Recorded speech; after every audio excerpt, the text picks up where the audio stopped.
Yeah, I guess for me, it definitely was. I started to turn my mind a lot more to it, sort of as I moved through senior roles, and very much, I guess, having a background in human resources. I was constantly recruiting, I was constantly interviewing people, and it was really about that first appearance that obviously kind of.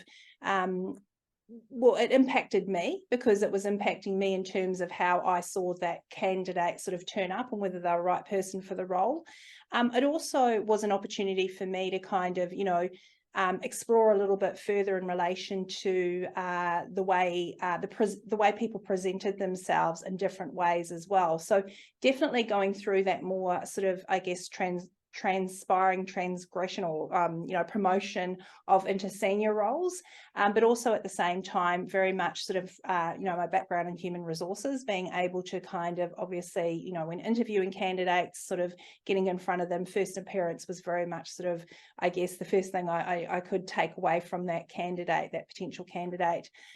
Also, for many years, I was actually the only female that sat around a boardroom table throughout my career. And so I felt that I had to obviously really look at my executive presence and how I sort of turned up into those meetings or sort of got my point across, because I realized very quickly that I guess my executive presence, my sort of the way my skills and attributes were actually my superpower when I sat down and in those boardroom meetings and things like that. So I guess that's really where I sort of started to reflect on my own executive presence and the importance of it.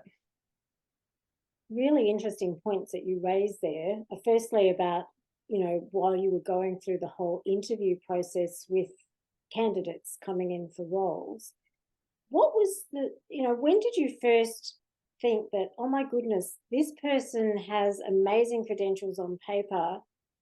This person doesn't maybe have the same credentials, but I really liked the way they came dressed to the interview.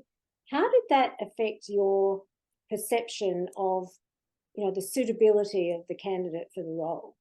Yeah, that's a really good question. And it was about, for me, it was the care factor. It was about the ability for somebody to know that I'm presenting myself for the first time.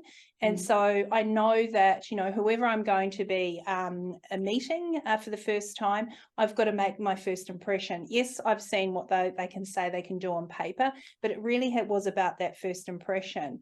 And I remember I used to always get our receptionist involved as well. And I'd always say to them after the interview, well, how did they portray themselves when they walked in? Did they come in? Did they smile? Did they greet you?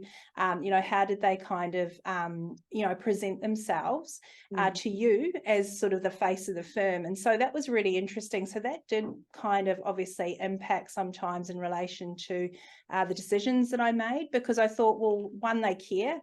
They care about their appearance. They care about also the fact that if they are feeling confident in what they're wearing, that's going to come across through the interview process as well. And also just the fact that, if I was to put them in front of a client, at least I know they're going to turn up basically, representing the firm in the way in which we want to be represented as well. So they're kind of the factors that I really did take into account.